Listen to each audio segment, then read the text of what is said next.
आज का वीडियो काफ़ी खास होने वाला है, क्योंकि आज की इस कहानी में जो मैं आपको कहानी सुनाऊंगा उस कहानी का नाम है खिचड़ी और बीरबल। हम लोग बचपन से खिचड़ी और बीरबल के बारे में कहानी सुनते हैं। इस कहानी को हम फिर से दोहराएंगे और ये कहानी सुनने के बाद आप खिल उठेंगे, आपका मन गदगद हो उठेगा। तो चलिए हम इस कहानी को शुरू करते हैं और इस कहानी को सुनते हैं। इस कहानी का नाम है खिचड़ी और बीरबल। एक बार बीरबल बादशाह अकबर से नाराज होकर कहीं चले गया। एक बार क्या हुआ, बीरबल जो है बादशाह अकबर से नाराज होकर कहीं दूर चले गया।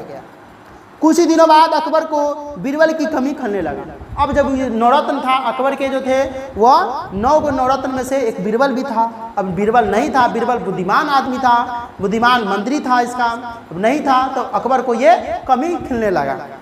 वे जानते थे कि बीरबल स्वयं वापस नहीं आएगा। वो राजा ये भी जानता था कि बीरबल जो है ऐसा आदमी है कि वो स्वयं वापस नहीं आ सकता है, उसे खोजना ही होगा। फिर उन्होंने एक योजना बनाई और घोषणा करवा दी कि जो भी व्यक्ति इस ठिठुरती ठंड में तालाब के पानी में रात भर खड़ा रहेगा उसे 50,000 रुपया इनाम में दे दी जाएगी। अब राजा क्या किया, घोषणा करवा दिया, डंगा पिटवा दिया। तो पहले डंगा पिटता था ना करके, डुग डुग डुग डुग डुग डुग घोषणा होता है राजा के द्वारा कि जो भी आदमी ठंडी में, इस ठंडी में, ठिठुरती ठंडी में नदी में रात भर खड़ा हो जाएगा उसे राजा के द्वारा 50 सोने के रुपया दी जाएगी। ठीक है, हम लोग देखे हुए हैं, पहले पहरेदार आता था। हम लोग जब बचपन में 7-8 साल के थे तो हम लोग को याद है। फिर उन्होंने एक योजना बनाई और इस तरह से करवा दी।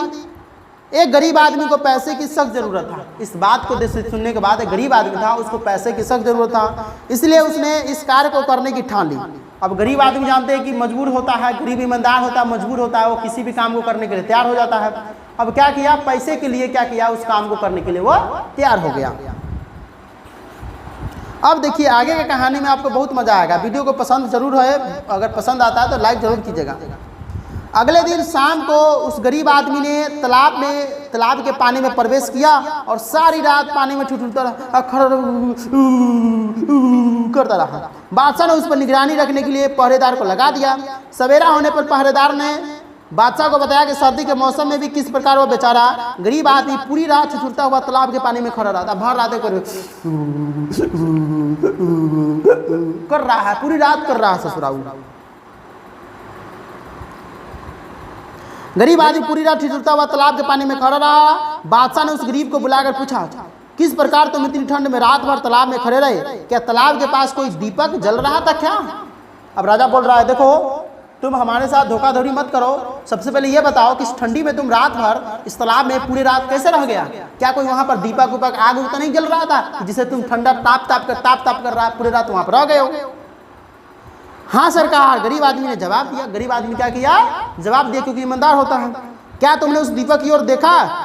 बादशाह ने पूछा, हाँ सरकार, मैं रात भर उसी को देखता रहा। गरीब आदमी ने कहा, अच्छा तो यह बात है। अब सरकार जो उसका राजा था पूछ रहा था, यह बता दिया कि मैं पूरी रात उस दीपक की तरफ देखता रहा। अकबर ने कहा, तुम रात भर तालाब के पानी में इसलिए खड़े रह सके क्योंकि तुम्हें उस दीपक से गर्मी मिलती रही, इसलिए तुम्हें इनाम नहीं मिलेगा, दफा हो जाओ। अब राजा कह रहा है कि देखो तुम हमारे साथ दोहरी बात किए हो, हमारे साथ तुम धोखाधड़ी किए हो, हम तुमको इनाम में नहीं देंगे क्योंकि तुम उस दीपक को देख रहे थे, दीपक से उष्मा मिल रही थी, उस उष्मा की वजह से तुम रात भर पानी में खड़ा था, इसलिए हम तुमको इनाम नहीं देंगे। चलो भागो भागो यहां से, उसको कह रहा। इस प्रकार अकबर ने उस गरीब को डपट दिया। गरीब आदमी करता क्या, अपने घर बैठकर आंसू बहाता रहा, का ससुरा हम करबो किए, मिलबो नहीं किया, अब हम क्या करें, राजा से कौन जाएगा लड़ने। अब रो रहा था। कहते बीरबल उसी शहर में थे और सब कुछ जानते थे। वे उस गरीब के पास पहुंचे और धर बधाया कि देखिए उसके साथ न्याय ही होगा। फिर उसने घर जाकर उन्होंने हरकारे के माध्यम से बादशाह को खबर भिजवाई कि मैं लौट आया हूँ और आज शाम की दावत मेरे घर पर है। अब क्या किया, हरकारे मतलब जो ढंगरू ढुगरू न करता है, जो उसका महल का थोड़ा मोड़ा चटवा चबादी चलाता है, उसके हाथ में भिजवा दिया महल में कि देखो बीरबल आ गया हुआ है, आज का खाना हमारे यहाँ है। शाम हो गई मगर बीरबल का बुलावा न आया। बादशाह ने एक आदमी भेजा कि जाओ बीरबल को बुला लाओ, कहना कि आज का खाना यही खा ले, उनकी दावत हम फिर कभी खा लेंगे। अब बीरबल को बुलाने के लिए राजा जो है 2 आदमी भेजा, कहा कि देखो हम बीरबल के यहाँ कभी खाना खा लेंगे, तुम जाओ पहले बीरबल को बुला के लाओ, उसको कहो कि हमारे यहाँ खाना खा लेगा, हम उसके वहाँ अगली बार खाना दावत खा लेंगे। बादशाह को भूख लगी थी। बादशाह के आदमी ने लौट कर बताया, महाराज बीरबल का कहना है कि वो खिचड़ी पकाने में व्यस्त है, खिचड़ी पकते हुए बुलावा भेज देंगे। अब कह रहा है कि जैसे गया और सेनापति सेना सब, तो कहा कि बीरबल देखो अभी हम खिचड़ी पकाने में व्यस्त है, जैसे ही खिचड़ी पक जाता है हम राजा को बुलावा भेजेंगे, अपने यहाँ बुलवाएंगे और उसको खाना खिलाएंगे। काफी समय तक बीरबल नहीं आए। बादशाह ने बीरबल को बुलाने के लिए दूसरे सेवक भेजे। अब नया बाद में राजा क्या किया, हार दार के फिर दूसरा सेवक को भेजा। उन्होंने भी लौटकर वही संदेशा दिया जो पहले वाले ने दिया था। जो पहले वाला आया था कि महाराज देखिए अभी बीरबल खिचड़ी बनाने व्यस्त है, इसीलिए उसको मत रोका जाए, वो खिचड़ी बन जाएगा, आपको बुला लेगा। आखिर बादशाह स्वयं बीरबल के घर पहुंचे और वह आंगन का नजारा देख दंग रह गया। बीरबल ने जमीन पर आग जला रखी थी और 3 ऊंचे बांसों पर एक मिट्टी की हंडिया बंधी हुई थी। ठीक है, 3 बांस था ऐसे करके और बीच में मिट्टी की हंडिया बनी हुई थी। बादशाह ने कहा, बीरबल यह क्या बेवकूफी है तुम्हारा, जमीन पर जल रही आग की तपन इतनी ऊंची हंडिया तक कैसे पहुंच सकती है? तुम क्या बेवकूफी कर रहे हो? जमीन पर आग जल रहा है, इतना ऊंच रख दियो, कैसे ये पक सकता है?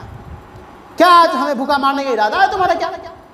बीरबल, महाराज जब आप 1 मील दूर जलते दीपक की गर्मी पाकर कोई आदमी सारी रात ठिठुरता ठंड में तालाब के पानी में खड़ा गर्मी पा सकता है, तो इस आग की तपन क्या 5 फीट ऊंची हंडिया तक नहीं पहुंच सकता? बीरबल जो है इसको उस गरीब के कहानी के बारे में बताया कि देखिए महाराज, जब आदमी रात भर एक दीपक की सहारा लेकर के रह सकता है, तो ये क्यों नहीं हो सकता है कि खिचड़ी मेरा जो है नीचे से होकर के और हंडी तक पक सकता है?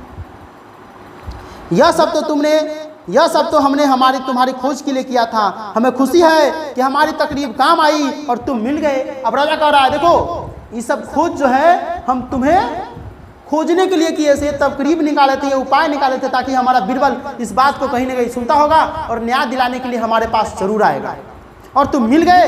प्रजा सच कहती है कि बीरबल गरीबों के सच हितैषी है, और बीरबल जो था वो बहुत ईमानदार था, किसी के साथ अन्याय नहीं होने देता था।